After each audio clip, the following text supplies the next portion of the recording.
Welcome to another video, Sedis Diary. We're still in our financial planning series. For everyone that has watched at all, thank you. If you have not watched after this video, go and watch the previous videos. You might save a coin or more. See, I want to say like the year is running. This January has been one of the first Januaries so far, in my opinion. It was so fast, and I'm grateful for that. We're already in a new month, and we just thank God for everything. Moving on quickly to today's story time. Quick story time. In some of my previous videos, you'll notice that I always talk about do your due diligence, do your due diligence. It's coming from a place of experience, right? And today I want to share some of those experiences, with you. One of it that comes to mind is some years ago, this is about 5 years ago now, there was something that was reigning in my country back then, which was farm investment in agriculture via some farms. And I had a strategy then, to be honest. My strategy was, because I've been burnt in the past by an investment I'm not proud to talk about. My strategy was I would invest in a farm company, an agricultural company that I knew someone that was working in, or somebody knew somebody that was working in. I don't know, in my head, I felt like that built some form of credibility. So this one I was working in, someone I actually know, not even that someone I know personally was working there. So I'm like, oh, this builds some credibility for this company, and I invested in it.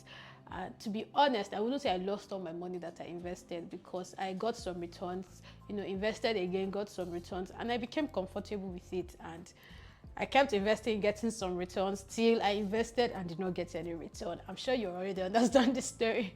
So that's one of my stories on, investments that did not work out. Another one is someone I met online. I only know her online, or know her on social media.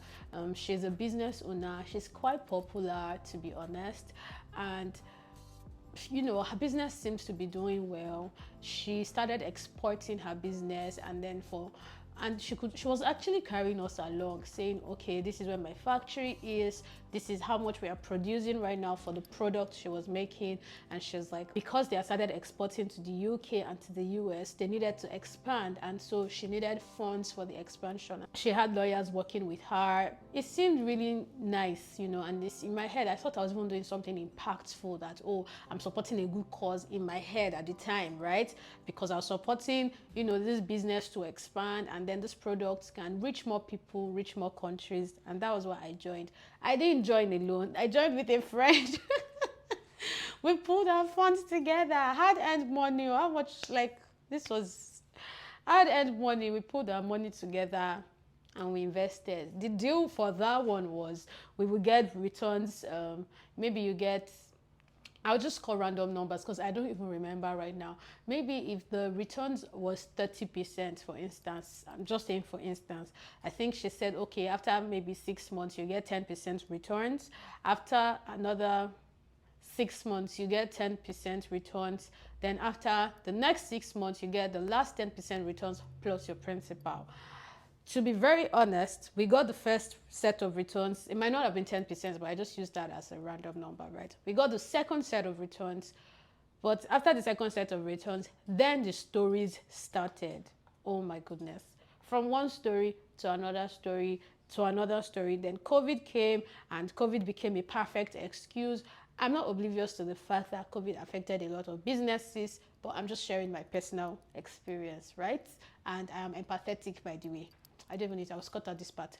Anyways, and COVID came and the excuses increased, and it increased to the point that my investment partner at the time was like, you know what, she's already done. But me, I was even still keeping hope alive. Came to a new year, like, oh, December of this year, when we asked him, like, in January, you will get it. In December, oh, very soon you will get it. And it just became stories that never materialized, and that's how I lost that.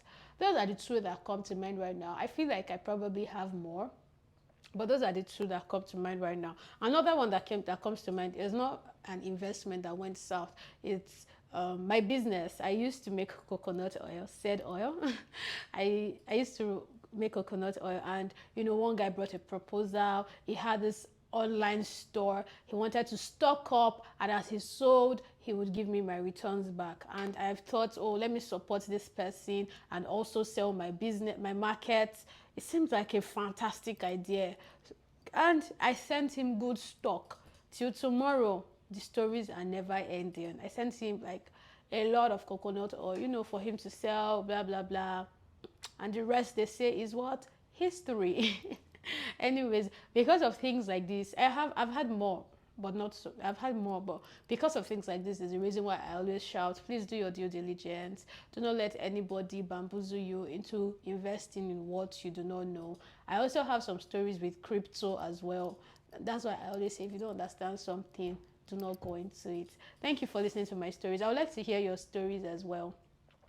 By the way, there's even one of it that I dragged my mom into. Mom, I know you're watching this. I'm sorry. I used that my strategy of, if you know someone working there, I had a classmate that was working in one of these agri companies, and you know, the capital they needed was beyond what I even had. So I moved that one to my mom, and she did it. And mom, I'm sorry, don't worry. I'm so sorry. Anytime I remember that one, I feel bad about it. I wouldn't say it was my I wouldn't say it was my classmates' fault, but it was just a bad experience. But the fact that we have losses doesn't mean we've not had gains as well. These experiences give us learning points and help us know what to do better. So the essence of me sharing is for you to hear some of my stories and do not repeat the same mistakes I have made in the past. Thank you again for watching. I appreciate all your support so far. I appreciate all my incoming subscribers. One by one, I've been seeing my subscriber counts grow. Might not be so obvious because the numbers are not large, but I've been noticing in the past weeks it's been growing. And for everyone that has been subscribing, has been sharing, I am very grateful. Thank you so much. Till the next video, stay blessed. Bye.